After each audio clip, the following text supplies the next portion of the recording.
आपण numerical problem कालही numerical problem बघितले 12, 13 हे दोन आणि ॲक्टिव्हिटीमधला एक प्रॉब्लेम बघितला होता. ट्राय दिसमधला प्रॉब्लेम बघितला होता. आजच्या पिरियडला आपण प्रॉब्लेम नंबर 17, 18 बघूया आणि ॲक्टिव्हिटीमधला एक प्रॉब्लेम बघूया. 17 नंबरचा प्रॉब्लेम मी वाचतो या ठिकाणी. Show that time required for 99% completion of first order reaction is 3 times the time required for 90% completion. आपल्याला असं दाखवायचं आहे की 99% completion first order reaction he 3 times time required for 90% completion बरोबर असेल.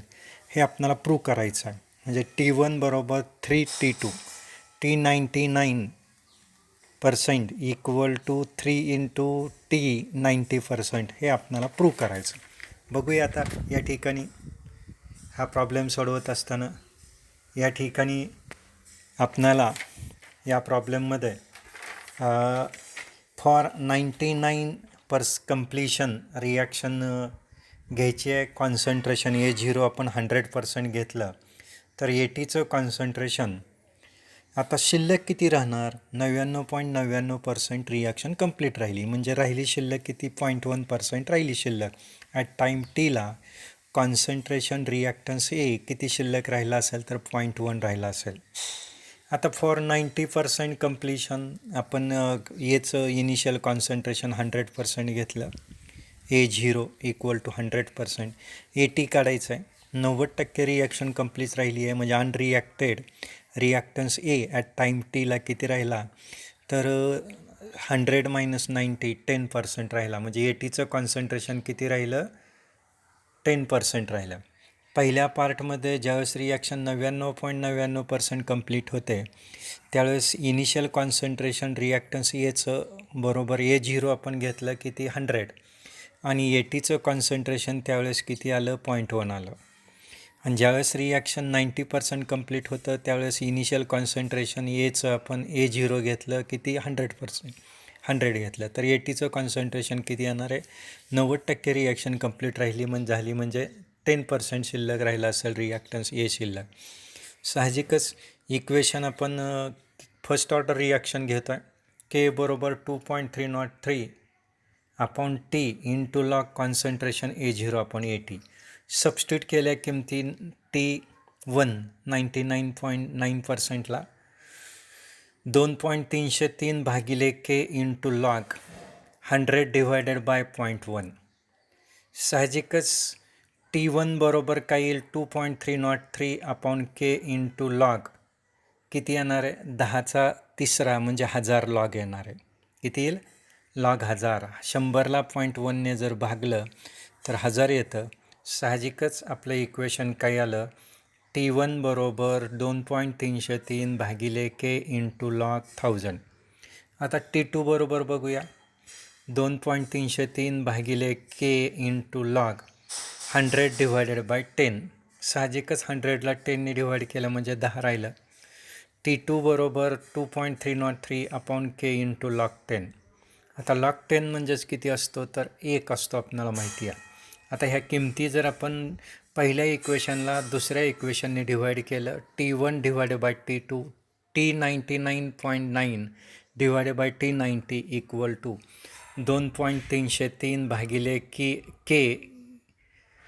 इंटू लॉग 1000 भागिले 2.303 भागिले K इंटू लॉग 10 भागिले म्हणजेच काय असेल उलटून गुणिले असेल T1 upon T2 equal to 2.303 गुणिले K भागिले 2.303 गुणिले K. 2.303ला 2.303 गेले Kला K गेला. लॉग 1000 भागिले लॉग 10 T1 अपॉन T2 बरोबर लॉग 1000 भागिले लॉग 10. साहजिकच आपल्याला माहिती आहे लॉग 1000 कॅरेक्टरिस्टिक्स 3 येते म्हणजे 10³ कॅरेक्टरिस्टिक्स किती आली 3 आणि लॉग 10 म्हणजे 1.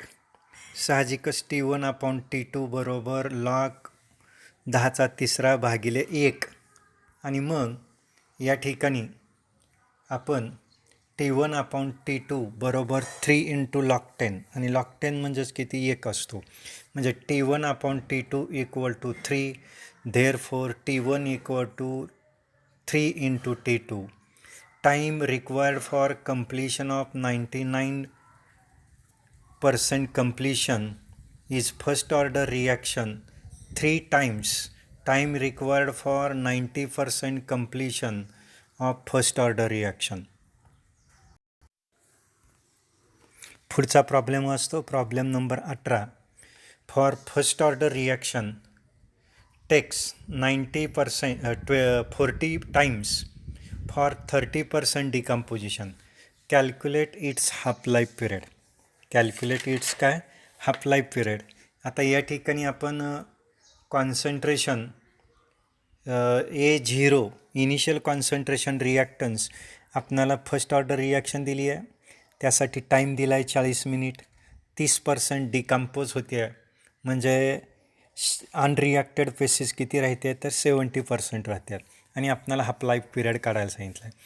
गिव्हनमध्ये concentration initial concentration of reactants A = A0 = 100% आपण किती घेतला 100 घेतला. आता डिकम्पोज किती झाला 30% डिकम्पोज झाला म्हणजे अनरिॲक्टेड ॲट टाईम टीला किती राहिला 100 मायनस 30 बरोबर 70 राहिला. किती राहिला 70 म्हणजे कॉन्सन्ट्रेशन ॲट टाईम टीला किती असेल कॉन्सन्ट्रेशन 80 बरोबर 70. टाईम दिला आहे किती 40 मिनिट्स दिला आहे. आता या एक फर्स्ट ऑर्डर रिॲक्शन आहे आपणाला यामध्ये डायरेक्ट हाफ लाईफ पिरियड काढता येणार नाही. के काढावं लागेल आणि के काढल्यानंतर हाफ लाईफ पिरियड काढावं लागेल. के बरोबर 2.303 भागिले T into log concentration A0 upon concentration AT. के बरोबर 2.303 भागिले 40 into log 100 divided by 70. 0ला 0 cancel झाला 10 भागिले 7 म्हणजेच 2.303 भागिले 40 यांचा भागाकार 0.05757 येतो आणि लॉग 10ला जर 7ने भागलं तर 1.428 येतो. भागाकार किती येतो 10ला जर 7ने भागलं तर भागाकार किती येईल 1.472 आणि साहजिकच 1.428चा लॉग 0.1547 येतो आणि मग 0.05757ला जर आपण या ठिकाणी 0.1547ने जर मल्टिप्लाय केलं दोन्हीच्या लॉग बघितला लॉगची बेरीज केली 0.05757चा लॉग येणार आहे बार 2.57चा 5मध्ये 7चा फरक बघायचा आणि 15चा 0.1547चे कॅरेक्टरिस्टिक्स येईल बार 1 आणि दोन्हीच्या लॉगची आपण बेरीज करणार आहे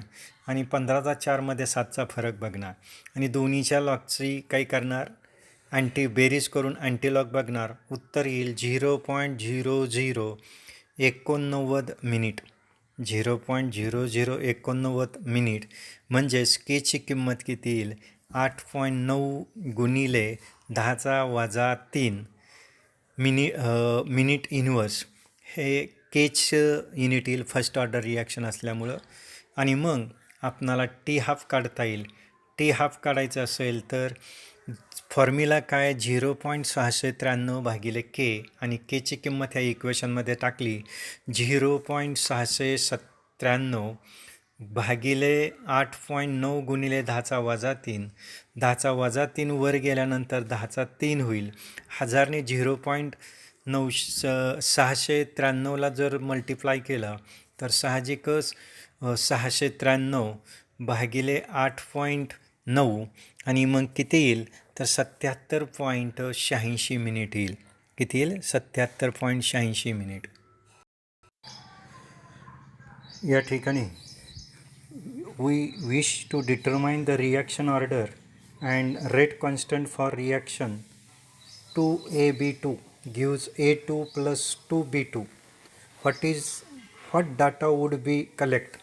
How would you use this data to determine whether the reaction zeroth or first order? Consider a reaction 2AB2 gives A2 plus 2B2. The concentration of A are measured at different interval of time by titrating a definite volume of liquid reaction mixture. By measuring pressure, if A in a gaseous, what would you data collect? How would you be this data for determine whether the reaction zeroth or first order? Consider reaction